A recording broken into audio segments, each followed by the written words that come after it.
When people find out that I run ultra marathons, I get asked a lot of questions. Sometimes these races take me up to 200 miles in a single event, and the questions are as surprising as you would think. Do you run all the miles at once? Do you use the bathroom? Do you eat? When do you use the bathroom?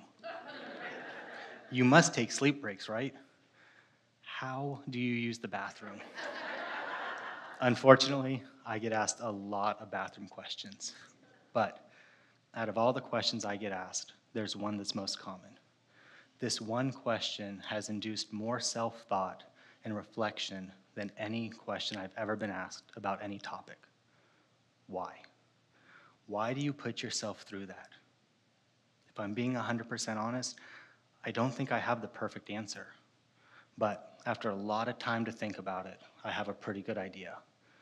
You see, one very important aspect to know about me is that for many, many years, I was riddled with crippling depression, anxiety, and PTSD. These issues were the direct fallout from my career as a paramedic. Now, I can't go blaming all of my mental health issues on 911 calls, because even as a child growing up, I was always someone who gave up when things got tough. When it came to achieving and setting goals, I had absolutely zero endurance and tenacity for perseverance. And the outcome was exactly what you would expect: a maladjusted young adult who had no idea how to deal with stressors in life. Being someone who already didn't know how to deal with life and being dropped in the middle of humanity's nightmare, it was soul crushing. There is no amount of schooling or training that can teach you to deal with a screaming mom who is forcing a lifeless child into your arms, or advised on what to tell someone who is pinned by their car engine, trying to keep them calm as we cut the metal away from them in hopes that we can get them out before they bleed out. Or how do you look a wife in the eyes and tell her, "Ma'am, I'm so sorry, but there's nothing more we can do for your husband of 50 years. How would you approach it? How would you persevere? I can tell you exactly how I didn't. Like every other area in my life, I was completely unwilling to face this stress and turmoil head on. No, I found my peace in empty liquor bottles and needles.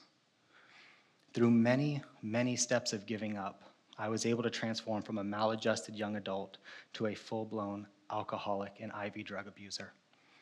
Now, there are many, many steps on the road to rock bottom.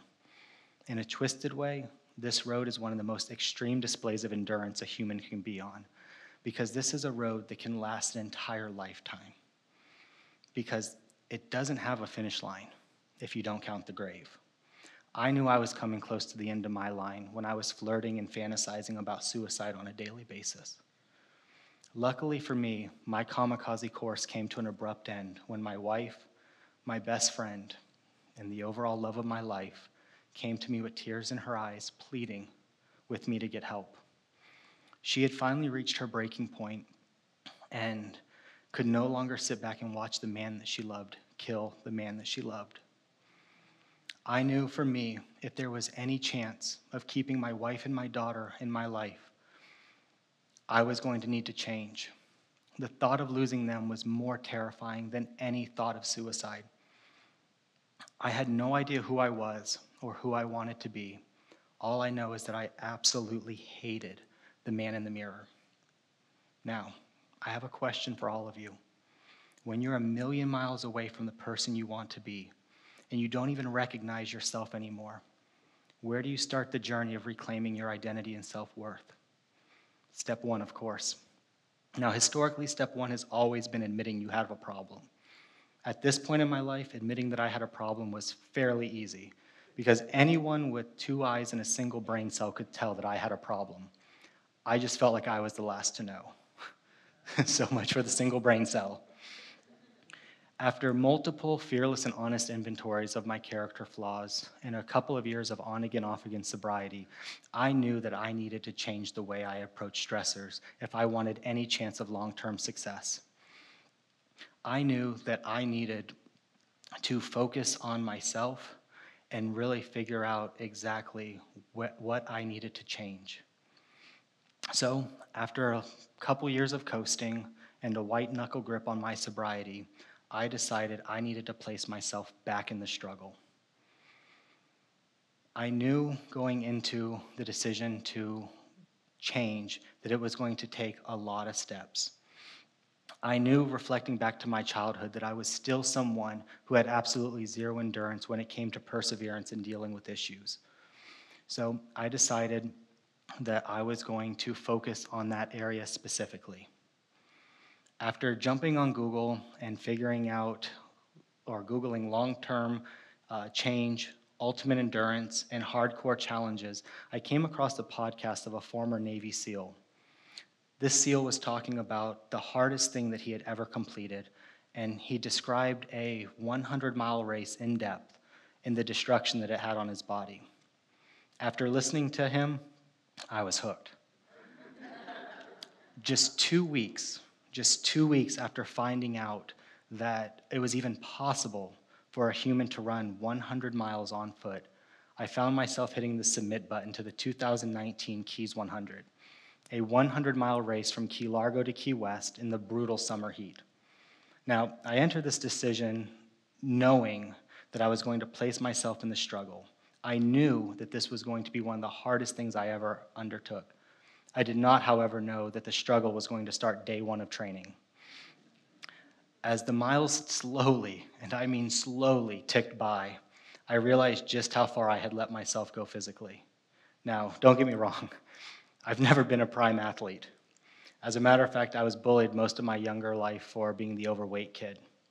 I did, however, dabble in some shorter distance running, a 5K here, a 10K there, to help get me in shape for being a paramedic, but in no way, shape, or form did I consider myself a runner at this point in my life.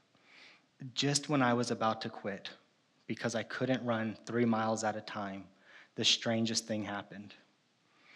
I knew I could not give up because if I did, I would never be able to look at myself in the mirror.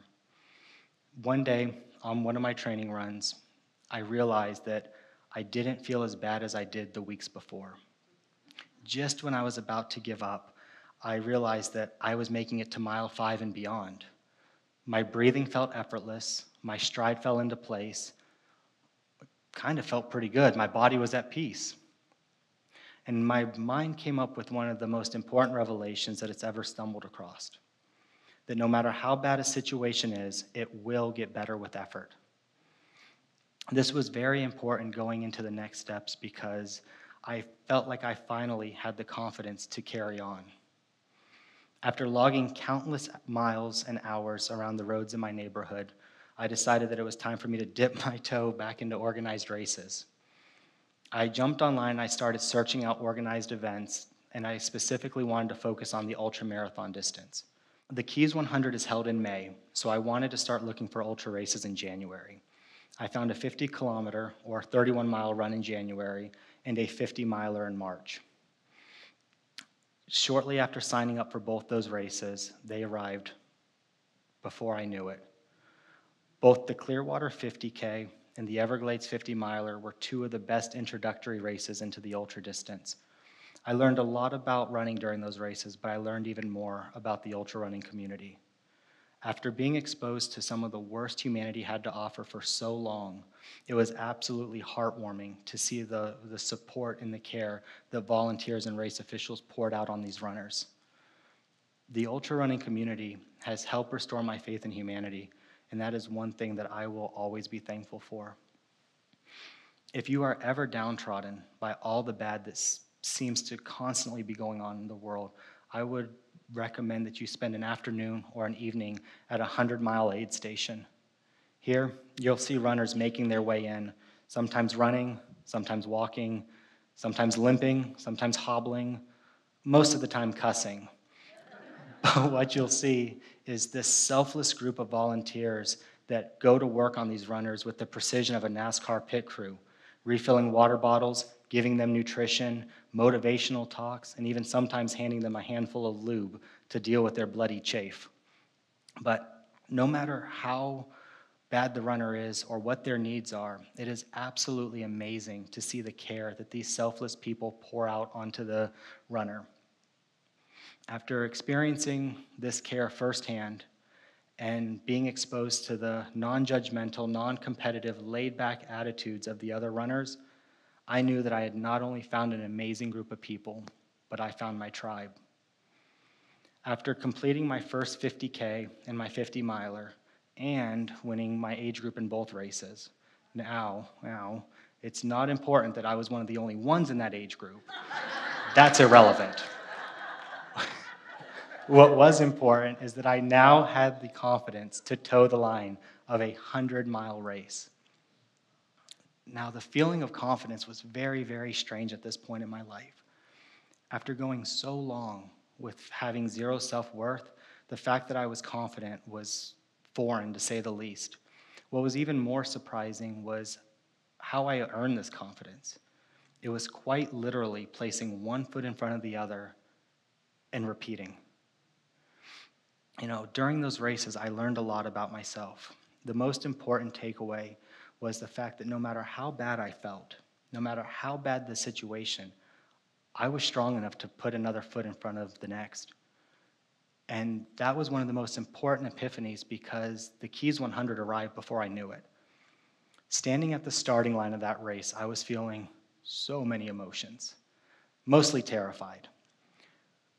With all the nerves that I had brewing, it's no wonder that I get asked so many bathroom questions. Starting that race was a feeling I'll never forget. As I crossed the starting line, my heart was already racing. I already couldn't breathe, and it dawned on me that I was doing it. After 10 months of rigorous training, it was time to put up or shut up. Now, the shut up part was pretty easy because I already couldn't breathe. As the miles ticked away very, very slowly, I realized three things. One, I was doing it. I was running a 100-mile race on foot. Two, the Keys 100 may easily be one of the most beautiful races in the world. Running through the Florida Keys, the scenery is so gorgeous, it's almost difficult to focus on the pain. Almost. And three, oh my God, was it hot. Now, I've lived in Florida my entire life. I'm very acclimated to the hot and humid summers, but this heat was a beast of a different nature. Luckily for me, I had an amazing crew comprised of my wife, my daughter, and my mom, who planned to leapfrog me from pit stop to pit stop and aid station to aid station, providing nutrition, hydration, and most importantly, ice. It seemed like the further I ran, the more my body fell apart, but the stronger my mind was getting. Now, for any of you who have not run a triple-digit race, there are a few cool things that happen to the human body. One, your feet will hate you. My feet were so blistered and swollen that it felt like my socks were filled with broken glass or Legos. Two, every muscle in your body feels like it gets injected with cement. Three, your stomach will revolt. And don't be surprised when you get asked so many bathroom questions. And four, probably my favorite part is when your brain gets so exhausted that it literally feels like your mind is folding over on itself. This is the part of the race where the delusions and hallucinations start. Everything from seeing snakes out of the corner of your eyes to full-on buildings that aren't there. These are the miles that the race get very, very fun. Now, I have been known to use the word fun very fast and loose.